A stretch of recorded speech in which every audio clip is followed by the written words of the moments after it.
우리 한번 구호 외쳐볼까요? 하루 10분 엎드림이 어울림이 됩니다. 아멘. 좋습니다. 오늘 선한 목자라는 제목으로 말씀을 나누겠습니다. 여러분들은 살다 보면 언제 내 자신이 가치가 있다라고 그렇게 느껴졌나요? 한번 좀 생각해 봅시다.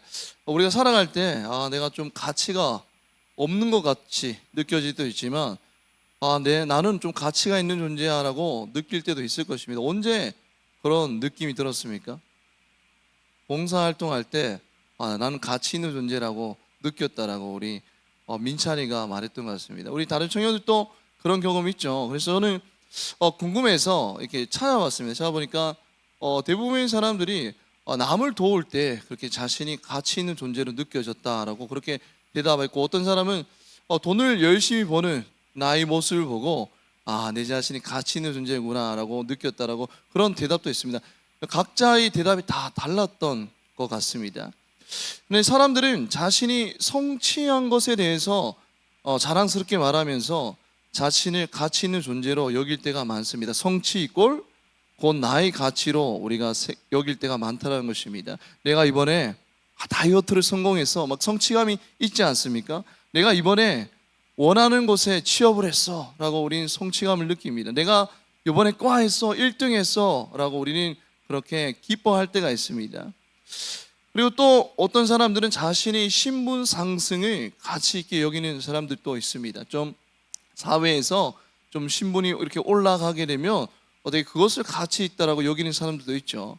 근데 이런 사람들의 문제는 자기보다 더 나은 신분과 능력을 가진 사람이 항상 존재한다는 사실을 모른다는 것입니다. 치열한 경쟁에서 다른 사람을 제치고 정상에 딱 올랐어요. 내가 원하는 자리에 딱 올랐는데 올라가 보니까 또 뭐가 있죠? 자기보다 더 높은 곳에 있는 사람들이 수두룩하다는 것을 깨닫는 순간 뭐가 죽습니까? 기가 죽게 된다는 것입니다. 그런가 하면 자기보다 못한 사람을 낮게 여기기도 하죠. 자기보다 높은 사람을 보면 기가 죽고, 자기보다 신분이 낮은 사람을 보면 되게 그 사람을 깔보지 않습니까? 단지 더 많이 성취하고 높아지려는 목적으로 우리가 살아간다라면 반드시 여러분들은 실망하게 된다라는 것입니다. 사는 동안 결코 진정한 위로를 우리는 얻지 못할 것입니다. 하이델베르크 교리문답 제1문은 뭐냐면 사나 죽으나 그대의 유일한 위로는 무엇입니까? 라고 그렇게 질문을 합니다. 근데 이에 대한 대답이 뭔지 한번 들어보십시오. 사나 죽으나 나의 몸도 영혼도 나의 것이 아니요 나의 신실한 예수 그리스도의 것입니다. 그는 그의 보혈로 나의 모든 죄값을 치르셨고 나를 마귀의 모든 권세에서 구원해 내셨으며 하늘에 계신 나의 아버지의 뜻이 아니고서는 머리털 하나도 떨어질 수 없도록 과연 모든 것이 협력하여 나의 구원을 이루도록 그렇게 나를 보존시켜 주십니다라고 그렇게 대답하고 있습니다. 한마디로 정리하면 나의 가치는 다른 사람들과의 비교가 아니라 하나님과의 관계에서 결정되는 것이라고 말씀하고 있다는 거예요. 여러분들의 가치는 누구와의 비교를 통해서 결정되는 것이 아니라 어디에서 결정된다고요? 하나님과의 관계 안에서 결정되는 것임을 우리는 늘 기억해야 됩니다. 요한복음을 우리가 쭉 보고 있는데 요한복음에서 예수님을 뭐라고 말씀하죠? 생명의 떡이라고 6장에서 말씀하고 있고 8장에서는 세상의 빛이라고 말씀하고 있습니다. 그리고 오늘 요한복음 10장의 본문에서는 예수님을 뭐라고 말씀하고 있죠? 선한 목자라고 그렇게 말씀합니다. 그리고 하나님의 자녀들을 뭐라고 말씀하고 있습니까? 양이라고 하고 있습니다. 예수님은 선한 목자, 하나님의 자녀들을 양이라고 말씀하고 있는 것입니다. 이게 뭐냐면 우리의 가치는 목자 되신 예수님과의 관계 안에서 결정되는 것이라는 사실을 우리가 꼭 기억해야 됩니다. 세상이 우리를 어떻게 대하느냐가 우리의 가치를 결정하는 것이 아니라는 거예요.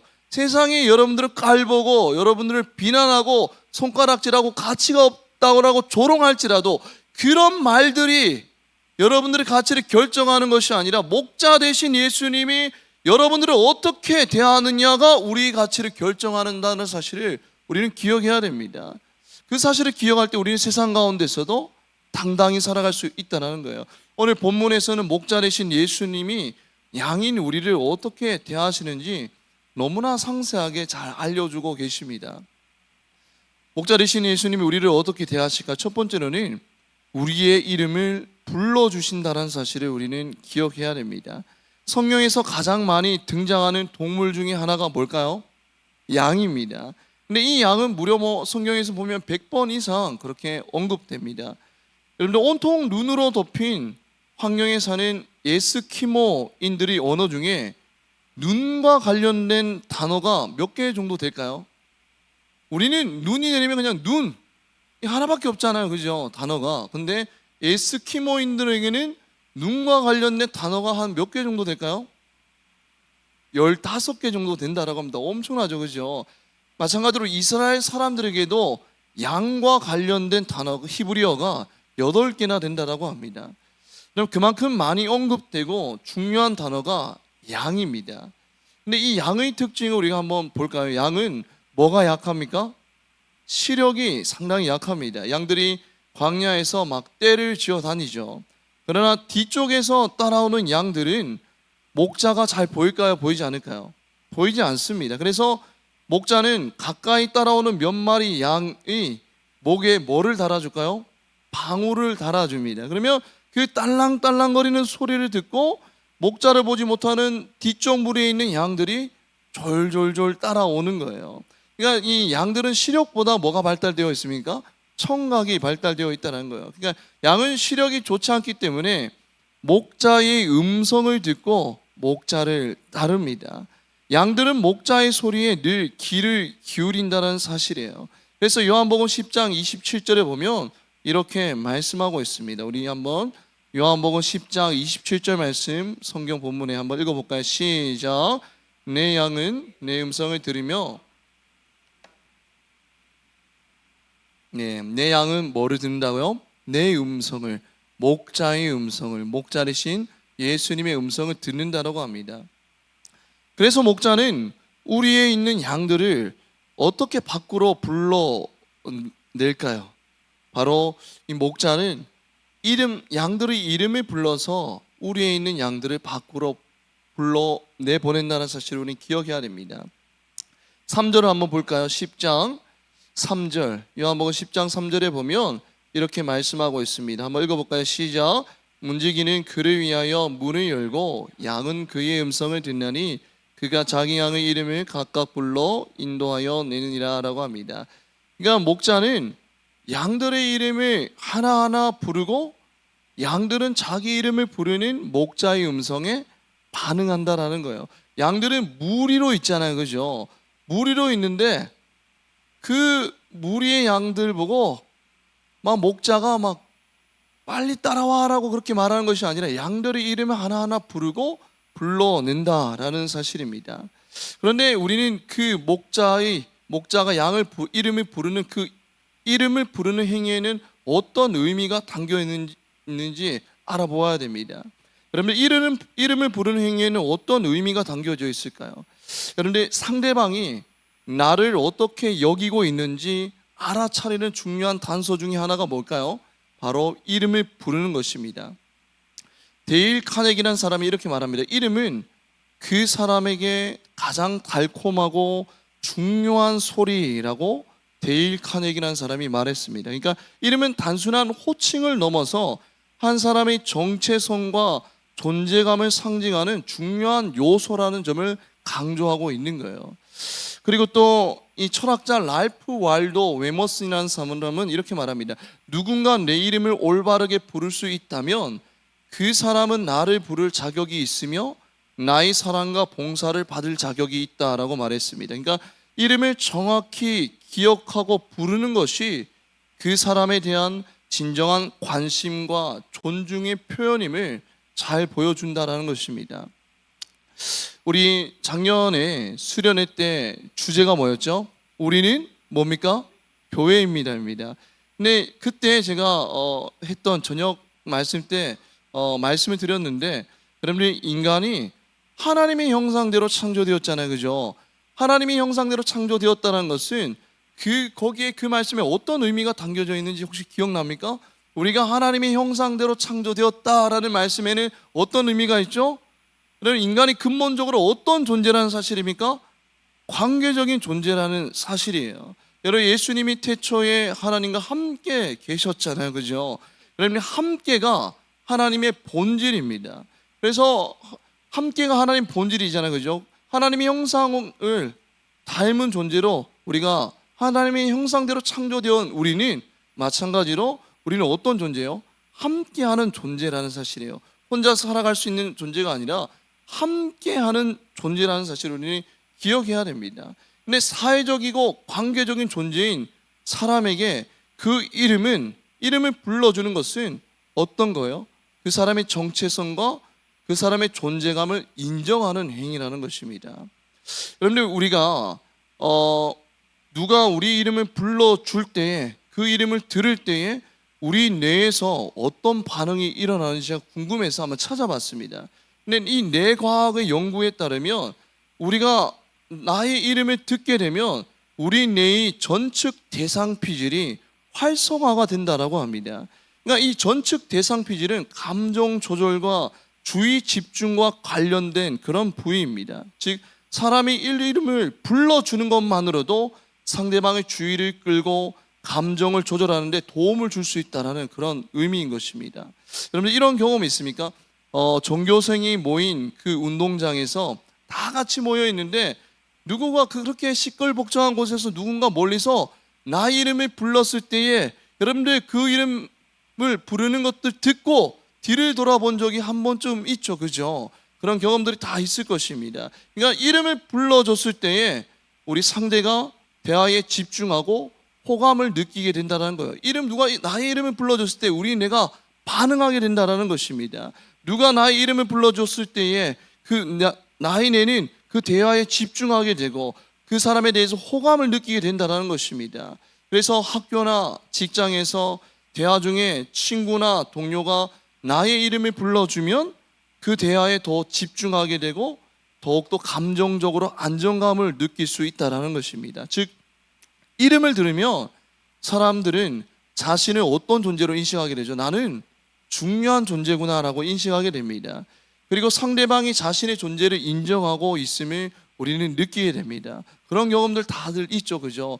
누군가가 나의 이름을 불러줬을 때에 심적으로 되게 평안해지고 저 사람이 나를 인정하는구나, 존중하는구나 라는 사실을 우리가 느낄 때가 있습니다. 그러면 하나님은 우리를 어떤 존재로 만드셨을까요? 저는 묵상을 하면서 이런 생각이 들었습니다. 우리가 나의 이름을 들었을 때에 나의 정체성과 나의 존재감을 깨닫는 존재로 우리를 만드셨음을 저는 그렇게 묵상을 하면서 느끼게 되었습니다. 김춘수의 시 꽃이라는 시 알죠, 그죠? 내가 그의 이름을 불러주기 전에는 그는 다만 하나의 뭐에 지나지 않았다? 몸짓에 지나지 않았습니다.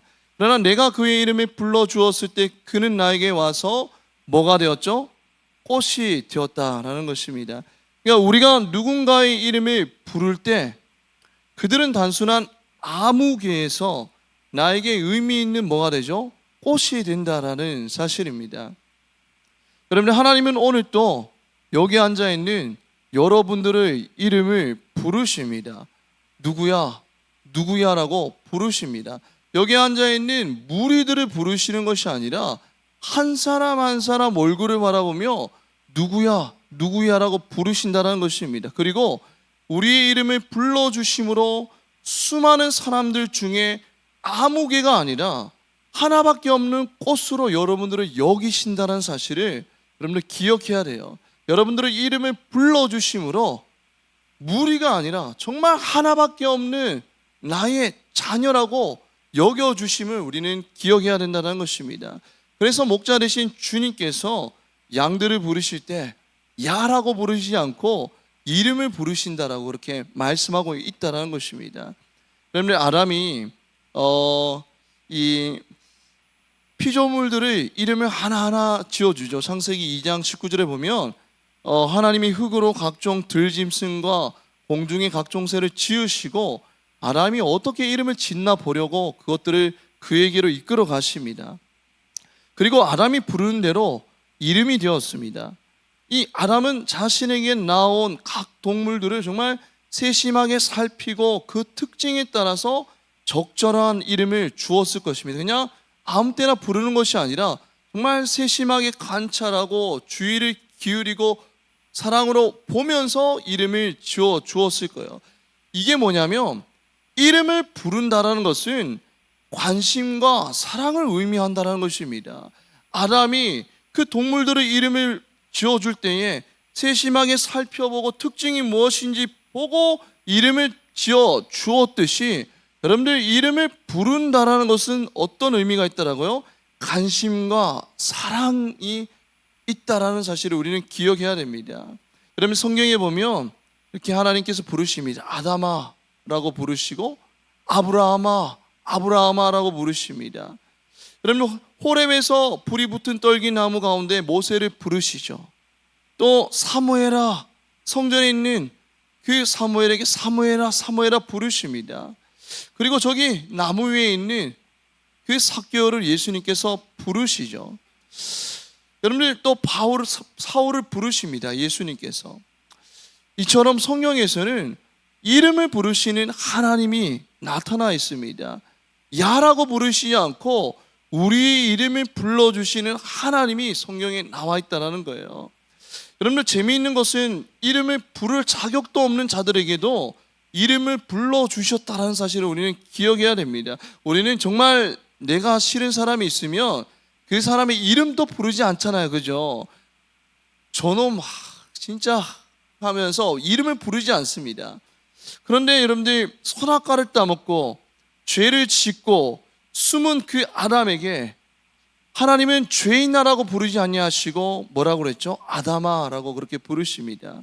여러분들 예굽 사람을 쳐 죽인 살인자 모세에게 너 이 살인자야라고 부르지 아니하시고 어떻게 하시죠? 모세야라고 그렇게 부르십니다. 여러분 민족의 등을 쳐먹고 사는 그 세리 삭개오에게 동족의 피를 빨아먹는 이 거머리 같은 자식아라고 그렇게 부르지 아니하시고 삭개오야라고 그렇게 예수님이 부르셨습니다. 여러분들 예수님을 믿는 자들을 잡아 옥에 가두고 그들을 죽이는데 앞장섰던 사울에게 죄인 중에 괴수야라고 그렇게 부르지 아니하고 사울아라고 그의 이름을 불러주십니다. 여러분들 하나님이 우리의 이름을 부르시는 행위에는 뭐가 있죠? 죄를 뛰어넘는 사랑이 담겨져 있음을 우리는 기억해야 된다는 것입니다. 여러분들 우리가 주일 예배와 소그룹 모임이 끝나고 교회 문 밖을 나서잖아요. 그죠? 그러면 우리는 또 죄 가운데 쓰러지고 무너지게 될 것입니다. 그런데 그런 죄인인 우리에게 예수님께서 찾아오셔서 야 이 죄인아라고 정리하지 아니하시고 기베가라고 이름을 불러주시는 것 자체가 우리를 향한 주님의 사랑이요 주님의 관심임을 우리는 기억해야 된다는 것입니다. 시편 기자는 이렇게 고백했습니다. 시편 147편 3절에서 4절 말씀 우리 한번 다 같이 한번 읽어보겠습니다. 시작.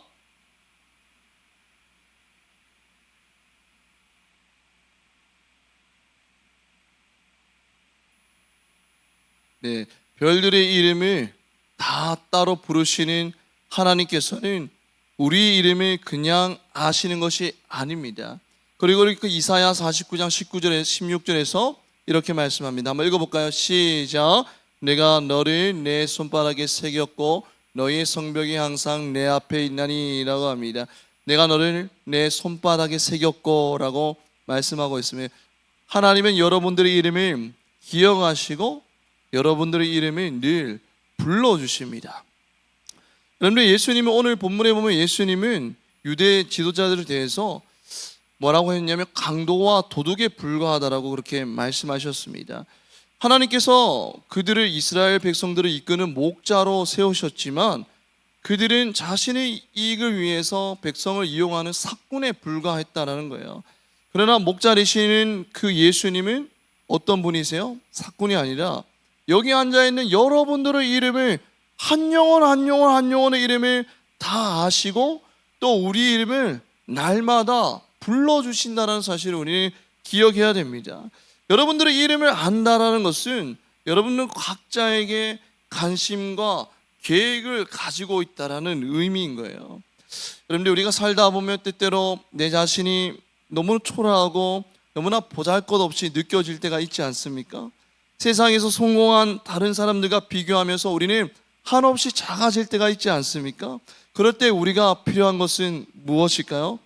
내 이름을 불러주시는, 오늘 또 내 이름을 불러주시는 주님의 음성 앞에 다시 나아가는 것이 필요하다는 것입니다. 요한복음 10장 27절 말씀, 요한복음 10장 27절 말씀 오늘 본문에 있죠. 우리 다 같이 읽어보겠습니다. 시작. 내 양은 내 음성을 들으며 나는 그들을 알며 그들은 나를 따르니라 라고 합니다. 아무리 바쁘고 분주한 생활 가운데 있다 할지라도 내 이름을 불러주시고 날마다 세임 주시는 그 주님을 만나는 시간을 가장 귀히 여기는 주의 청년들 되기를 주님의 이름으로 축복합니다. 오늘 본문에 보면 또 선한 목자의 특징 두 번째가, 선한 목자는 희생을 한다라는 것입니다. 11절에 보면 나는 선한 목자라. 선한 목자는 양들을 위해서 뭐를 버리죠? 목숨을 버립니다. 15절에 보면 나는 양을 위하여 뭐를 버린다고요? 목숨을 버립니다. 그런데 이 버린다의 원어에는 내려놓다라는 의미가 담겨져 있습니다. 우리는 더 귀한 것을 얻으려고 덜 귀한 것을 내려놓지 않습니까? 토익 점수를 얻기 위해서 넷플릭스 드라마 시리즈를 우리는 내려놓습니다. 더 귀한 것을 얻으려고 덜 귀한 것을 내려놓습니다. 그러나 선한 목자가 목숨을 내려놓는 이유는 자기 목숨이 덜 귀해서가 아니라 자기 목숨을 바칠 정도로 양들을 너무나 귀하게 여기기 때문입니다. 이 사실을 우리가 늘 기억할 때 우리 무너진 자존감이 회복되는 역사가 있다는 것입니다. 시편 23편에 보면 다윗의 시죠. 여러분, 유대 광야에 그 조그만 마을 베들레헴 출신의 목자 다윗은 시편 23편에서 여호와 하나님을 뭐라고 선포하죠? 목자라고 선포합니다. 시편 23편 3절에 보면 이렇게 말씀하고 있습니다. 시편 23편 3절 읽어볼까요? 시작. 내 영혼을 소생시키고 자기 이름을 위하여 의의 길로 인도하시는도다 라고 합니다. 여기서 내 영혼을 소생시킨다라고 할 때 이 영혼은 히브리어로 네페시입니다. 근데 이 네페시는 단순한 영혼이 아니라 전 인격을 가리키는 의미로 사용되었다라는 거예요. 여러분들, 광야 같은 인생길에서 우리의 전 인격은 세상이 우리를 어떻게 대하느냐에 달려 있는 것이 아니라 목자 되신 예수님께서 우리를 어떻게 돌봐주시는가에 따라 달려 있다는 거예요. 다시 한번 말씀드릴게요. 우리의 세상 가운데에서, 광야 같은 치열한 이 세상 가운데에서 우리의 전인격은 세상이 우리를 어떻게 대하느냐에 따라 달려 있는 것이 아니라 목자 되신 예수님께서 우리를 어떻게 대하시느냐, 어떻게 돌봐주시냐에 따라 달려 있다는 것입니다. 그런데 주님은 우리를, 여기 앉아있는 저와 여러분들을 어떻게 돌봐주실까요? 여러분들이 오늘 성경에 보면 10장 11절 12절에 보면 삭군 목자가 나와 있습니다. 삭군은 목자가 아니요 양도 제 양이 아니라 라고 하면서 양을 버리고 달아나니 라고 합니다. 여러분들, 성서 시대에는 싹을 받고 남의 양을 돌봐주는 삭군 목자들이 많았다라고 합니다.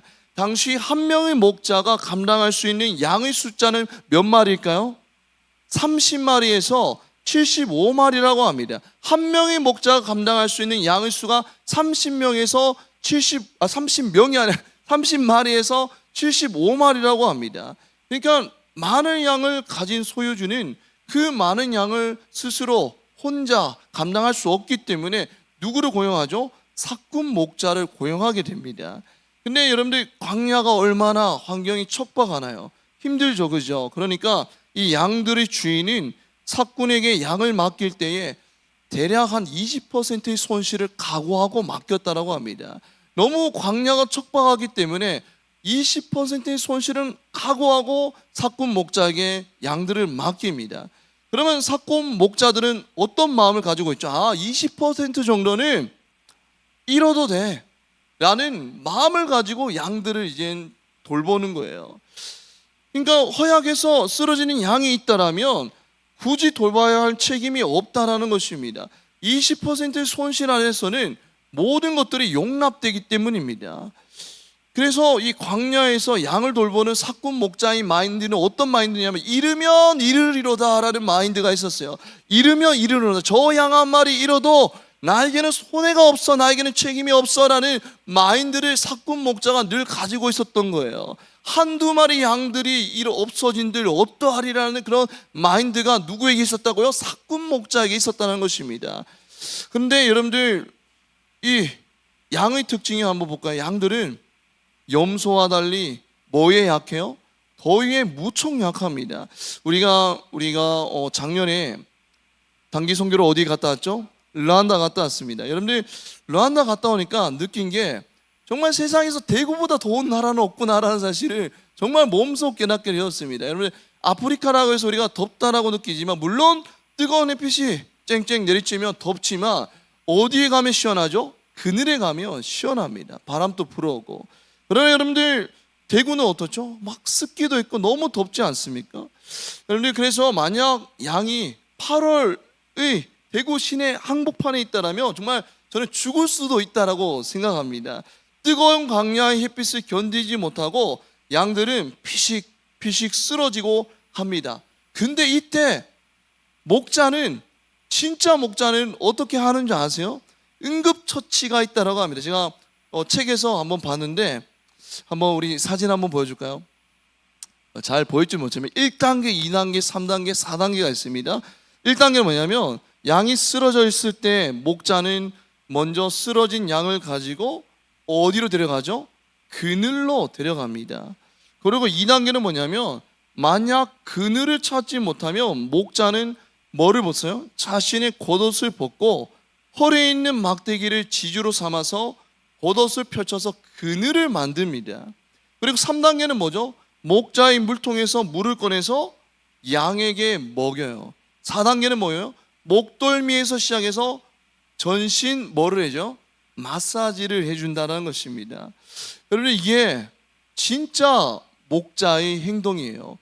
그러면 사꾼 목자는 그냥 양의 피식 쓰러지면 20% 중에 하나구나 여기고 그렇게 중요하게 여기지 않습니다. 버리고 갈 수도 있습니다. 그러나 진짜 목자는 어떻게 한다고요? 그 양 한 마리가 쓰러질 때 포기하지 아니하고 어떻게 한다고요? 안고 그늘로 데려가서 그 양을 살린다는 것입니다. 이게 진짜 목자인 양을 향한 마음이라는 거예요. 여러분, 그 척박한 광야에서 양의 목숨은 목자하기에 달려있다는 겁니다. 선한 목자만이 죽어가는 양을 살릴 수 있다는 것입니다. 그래서 예수님은 자신을 뭐라고 선포하셨죠? 요한복음 10장 11절 우리 다시 한번 읽어볼까요? 요한복음 10장 11절 말씀 읽겠습니다. 시작. 나는 선한 목자라. 선한 목자는 양들을 위하여 목숨을 버리거니와 라고 합니다. 나는 너희들을 버리지 않아. 내 목숨을 버릴 정도로 너희들을 반드시, 죽어가는 너희들을 반드시 살릴 거야 라고 그렇게 말씀하는 거예요. 여러분, 우리는 신방할 때에 탁상에 보면 어떤 그림이 있습니까? 예수님이, 정말 잘생긴 예수님이 깨끗한 하얀 양을 안고 가는 그런 평안한 모습을 생각하죠. 그러나 여러분들, 예수님은 그 더러운 양 한 마리, 죄인된 우리를 살리기 위해서 여러분들 어떻게 하셨습니까? 자기 목숨을 버리셨다라고 말씀하셨죠. 그리고 그 약속을 어디서 지키셨어요? 십자가에서 그 약속을 지키셨습니다. 여러분들, 그 희생의 본질은 뭐예요? 사랑이라는 것입니다. 그 희생 안에는 하나님의 사랑이 있다는 것입니다. 여러분들, 우리는 세상 가운데 희생할 때에 그 희생의 의도가 나의 의의를 드러내는 의도가 담길 때가 많아요. 그죠? 이렇게 희생하면 남들이 나를 인정해 줄 것이라는 그런 의도가 담겨져 있을 때가 있습니다. 그러나 예수님의 희생의 본질은 뭐라고요? 양들을 향한 사랑이었음을 우리는 기억해야 된다는 것입니다. 그 사랑은 어디에서 증명되었다라고요? 저 뒤에 있는 어디? 십자가에서 그 사랑이 증명되었다는 거예요. 우리 로마서 5장 8절 말씀, 로마서 5장 8절 말씀 우리 준비되지 않았지만 우리 한번 펼쳐볼까요? 우리 성경책 한번 펼쳐보겠습니다.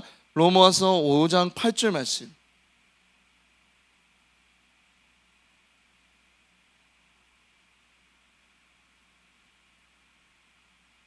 우리 다 같이 마지막으로 이 말씀 읽고 우리 찬양하겠습니다. 다 같이 읽겠습니다. 시작.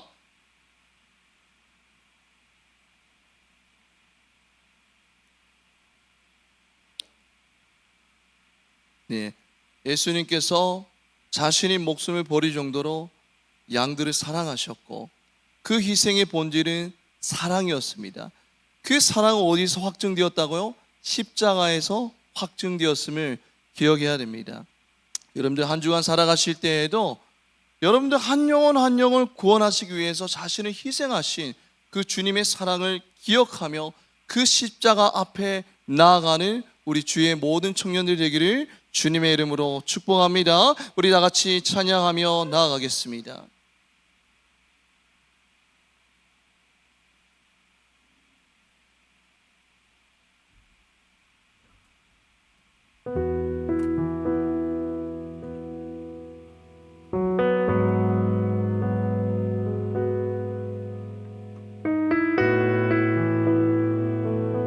오늘 우리가 부를 찬양은 나의 가는 길입니다. 우리는 광야의 길을 걸어가고 있습니다. 세상 가운데서, 치열한 이 세상 가운데에서 주위를 둘러봐도 나의 힘이 되어주는 사람은 한 명도 보이지 않을 때가 있습니다. 광야에서 홀로 인생길을 걸어가는 나의 모습을 마주할 때가 너무나 많습니다. 그런데 오늘 가사에서 이렇게 고백합니다. 나의 가는 길 주님 인도하시네. 목자 되신 주님께서 우리를 광야의 길에 홀로 내버려 두지 아니하시고 우리를 인도하신다라고 고백하고 있는 것입니다. 그는 보이지 않아도 날 위해 일하시네. 주 나의 인도자 항상 함께 하시네. 목자는 반드시 양과 함께 하신다는 사실이에요. 양은 목자를 버리고 홀로 길을 갈 때도 있지만 목자는 양을 버리지 않고 끝까지 함께 간다는 사실이에요. 예수님이 그러셨잖아요. 십자가에 달려 죽으심으로 우리와 끝까지 함께 하셨잖아요. 우리는 목자 되신 그 주님을 기억하며 십자가에 날마다 나아가는 삶을 살아야 됩니다. 우리 오늘 말씀을 기억하면서 나의 가는 길 찬양하며 나아가겠습니다. 나의 가는 길, 나의 가는 길 주님 인도하시네. 그는 보이지 않아도 날 위해 일하시네. 주 나의 인도자 항상 함께 하시네. 사랑과 힘 베푸시며 인도하시네. 인도하시네. 다시 한번 고백하겠습니다. 나의 가는 길, 나의 가는 길 주님 인도하시네. 그는 보이지 않아도 날 위해 일하시네. 주 나의 인도자 항상 함께 하시네. 사랑과 힘 베푸시며 인도하시네. 인도하시네. 다시 한번 고백하겠습니다. 나의 가는 길, 나의 가는 길 주님 인도하시네. 그는 보이지 않아도 날 위해 일하시네. 주 나의 인도자 항상 함께 하시네. 사랑과 힘 베푸시며 인도하시네. 인도하시네. 나의 가는 길 주님 인도하시네. 보이지 않아도 그는 보이지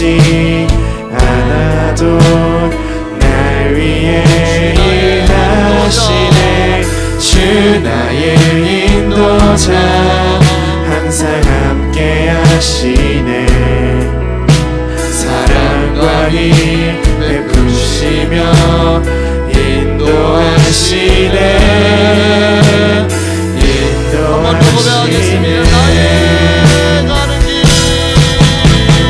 나의 가는 길 주님 인도하시네 그는 보이지 않아도 날 위해 일하시네 주 나의 인도자 항상 함께 하시네 사랑과 힘 베푸시며 인도하시네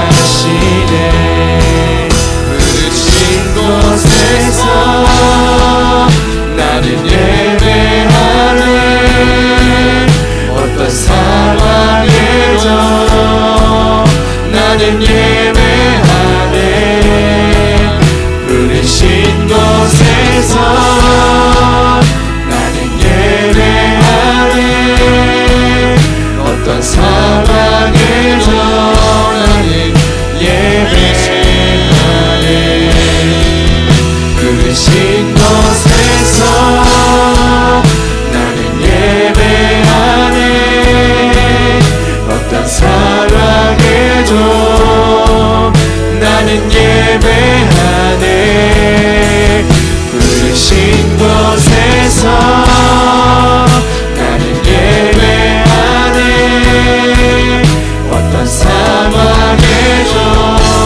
나는 예배하네 부르신 곳에서 나는 예배하네 어떤 상황에도 나는 예배하네 부르신 곳에서 나는 예배하네 어떤 상황에도 나는 예배하네 부르신 곳에서 나는 예배하네 어떤 상황에도 나는 예배하네 부르신 곳에서 나는 예배하네 어떤 상황에도 나는 예배하네 성경을 보면 사람의 이름을 불러주시는 하나님을 보게 됩니다. 그런데 재미있는 것은 이름을 부를 자격도 없는 자들에게도 이름을 불러주셨다는 거예요. 선악과를 먹고 죄를 짓고 숨은 아담에게 죄인아 죄인아라고 말씀하지 아니하시고 아담아라고 부르십니다. 예굽 사람을 쳐 죽인 살인자 모세에게 살인자야라고 부르지 아니하시고 모세야라고 부르십니다. 예수를 믿는 자들을 잡아오게 가두고 죽이는 데 앞장섰던 그 사울에게 너는 죄인 중에 괴수야라고 부르지 아니하시고 사울아 사울아라고 부르십니다. 하나님이 우리의 이름을 부르시는 행위에는 죄를 뛰어넘는 사랑이 담겨져 있다는 거예요. 오늘 또 죄 가운데 넘어지고 쓰러지는 우리를 죄인아라고 부르지 아니하시고 이름을 불러주시는 것 자체가 우리를 향한 주님의 관심이요 사랑이라는 사실입니다. 이 시간 우리 다 같이 기도할 때 주님 날마다 우리의 이름을 불러주심에 감사합니다. 늘 그 은혜에 감격하며 살아가게 하옵소서. 주여 한번 외치고 기도하겠습니다. 주여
시대에는 삭을 받고 남의 양을 돌봐주는 삭군 목자들이 많았습니다. 삭군 목자들은 20%의 손실은 아무렇지도 않게 여겼다라는 거예요. 내 양으로서의 책임과 예착이 없었다라는 것입니다. 그러나 우리 진정한 목자 되신 예수님이 이렇게 선포하십니다. 나는 선한 목자라. 선한 목자는 양들을 위하여 목숨을 버리거니와 라고 말씀하십니다. 그리고 그 약속을 십자가에서 이루셨습니다. 세상은 우리를 버릴 때가 있습니다. 부족하고 연약하고 능력이 없으면 세상은 우리를 버립니다. 그러나 주님은 약속하십니다. 네가 연약할지라도 내가 너를 끝까지 버리지 않겠다. 내가 너와 끝까지 함께하겠다. 왜냐하면 나는 너의 목자이기 때문이야 라고 말씀하시는 것입니다. 이 시간 우리 마지막으로 기도할 때 우리를 위해 목숨을 버리신 주님을 늘 기억하게 하옵소서. 그 목자 되신 주님을 늘 따라가는 주님의 자녀들 되시도록 우리를 인도하여 주옵소서. 다같이 마지막으로 주여 한번 외치고 기도하겠습니다. 주여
하나님, 우리는 하나님을 사랑한다고 고백하지만 날마다 하나님의 이름을 부르지 않고 우리 삶에 집중하며 살아갈 때가 있습니다.